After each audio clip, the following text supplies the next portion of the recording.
हमारी आपसे विनती है कि इस एपिसोड को लाइक करके यूट्यूब चैनल को फ्री में सब्सक्राइब कीजिए और नोटिफिकेशन बेल पर प्रेस करके पाइए सबसे पहले अपडेट। वतन समाचार के खास प्रोग्राम वतन के मुद्दे में आज हमारे साथ बातचीत के लिए मौजूद हैं डॉक्टर तस्लीम रहमानी साहब। डॉक्टर साहब मुस्लिम पॉलिटिकल काउंसिल ऑफ इंडिया के राष्ट्रीय अध्यक्ष हैं। डॉक्टर साहब आपका इस्तकबाल है। डॉक्टर साहब, मुल्क की तारीख दंगों से इबारत है। आजादी के बाद क्या इस मुल्क को दंगे नसीब हुए या तरक्की भी मुल्क ने कभी की और करने के बारे में सोचा और आज भी दंगों की तरफ कहीं ना कहीं इस मुल्क को ले जाने की कोशिश हो रही है? देखिए, मुल्क का मुकद्दर तो दंगे नहीं है, बल्कि मुल्क में एक नजरियाती कशमकश रही है। उस कशमकश में जब उसूली सतह पर एक खास नजरिया कामयाब नहीं हो पाता तो फिर वो दंगों के जरिए खुद को कामयाब करने की कोशिश करता है। और इसी को फिस्तायत कहते हैं कि जब आपका नजरिया तस्लीम न किया जाए तो तशद्दुद के जरिए नजरिए को मनवाने की कोशिश की जाए, इसलिए फिसादात होते हैं। मुल्क में फिसादात के जरिए कई चीजें हासिल करने की कोशिश की गई है। देखिए, एक तो बड़ी कॉमन सी बात फिसादात के सिलसिले में समझनी चाहिए कि हम आम तौर पर सुनते भी हैं कि फिसाद या तो हिंदू मुस्लिम होता है, या हिंदू सिख होता है, या हिंदू ईसाई होता है, या हिंदू दलित होता है, या हिंदू ट्राइबल होता है। इसमें एक ही लफ्ज कॉमन है, हिंदू। तो ये जो हिंदू की दावेदारी है, कुछ लोगों की दावेदारी, ऐसा नहीं है कि सारे मुल्क का हिंदू दंगे चाहता है, बल्कि जिन्होंने खुद को हिंदुत्व का दावेदार समझ लिया है, जो फासिस्ट है, वो सारे हिंदू नहीं है, बहुत मुख्तसर तादाद है, लेकिन उन्होंने हिंदुत्व का दावा इतनी जोर से किया है कि ऐसा महसूस होता है कि सारे हिंदू उसमें शरीक हैं। सिर्फ एक खास नजरिए के लोग उसका शिकार हैं, और वो कभी तो ये चाहते हैं कि मुसलमानों की इकोनॉमिक जो बैकबोन है उसको तोड़ दिया जाए, कहीं एजुकेशनल बैकबोन को तोड़ने की कोशिश की जाती है, कभी उनके पॉलिटिकल रिप्रेजेंटेशन को खत्म करने की कोशिश की जाती है। तो इसी तरीके से जब सिखों ने इस मुल्क में बराबर का हिस्सा लेने की कोशिश की तो हिंदू सिख राइट हुए, और 84 के राइट्स भी हमने देखे। हमने देखा कि एक वक्त में 33% आर्मी में सिखों का रिप्रेजेंटेशन हुआ करता था। आज 1984 के बाद वो घट के 7% रह गया। तो उसका एक बड़ा मकसद था कि डिमोरलाइज करके सिख कम्युनिटी को और उनको हाशिए पे लाया जाए, गवर्नेंस में उनको आगे बढ़ने का मौका ना मिले। फिलिस्तीन कम्युनिटी यहाँ पर सिर्फ 2% है, लेकिन उसके खिलाफ भी फसाद हुए, इसलिए कि वो कन्वर्जन में एक बहुत अच्छे एजुकेशन इंस्टीट्यूशंस, हेल्थ के इंस्टीट्यूशन चलाते हैं, उसके जरिए कन्वर्जन में वो बहुत ज्यादा पोटेंशियल रखते हैं। तो वो पोटेंशियल कम करने के लिए उनके खिलाफ हुआ।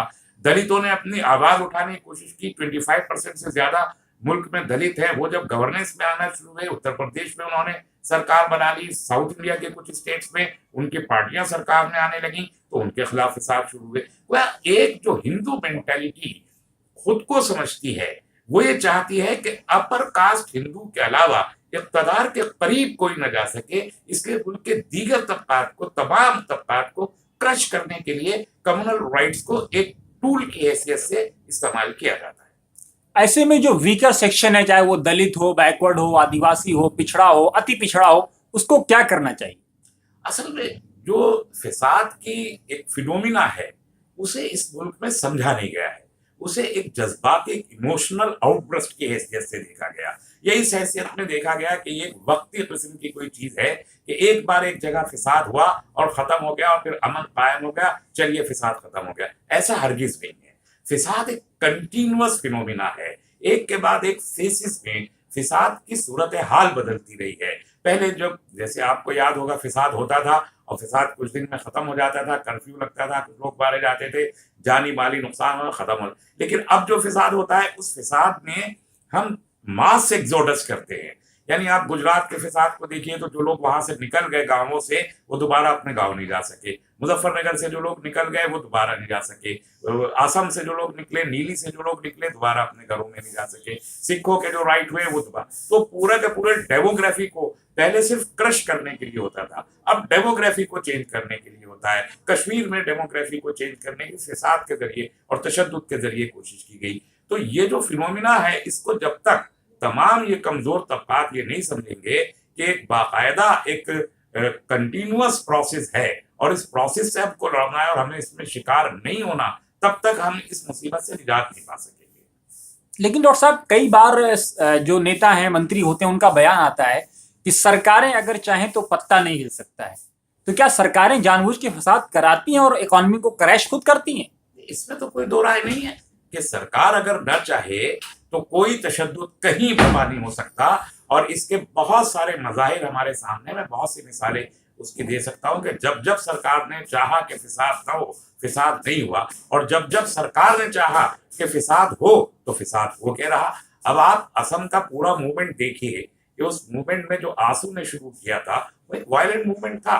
सरकार ने नहीं चाहा उसे रोकना, इसलिए कि उसका पर्पस था असम के अंदर जो मुसलमान आबादी है उसे बांग्लादेशी करार देना, इसलिए उसको तशद्दुद जारी रखा गया। सिखों के खिलाफ जो राइट हुआ उसमें 84 में 3 दिन तक सरकार ने कोई रोल अंजाम नहीं दिया, फिसाद होता रहा, सैकड़ों हजारों सिख कत्ल कर दिए गए।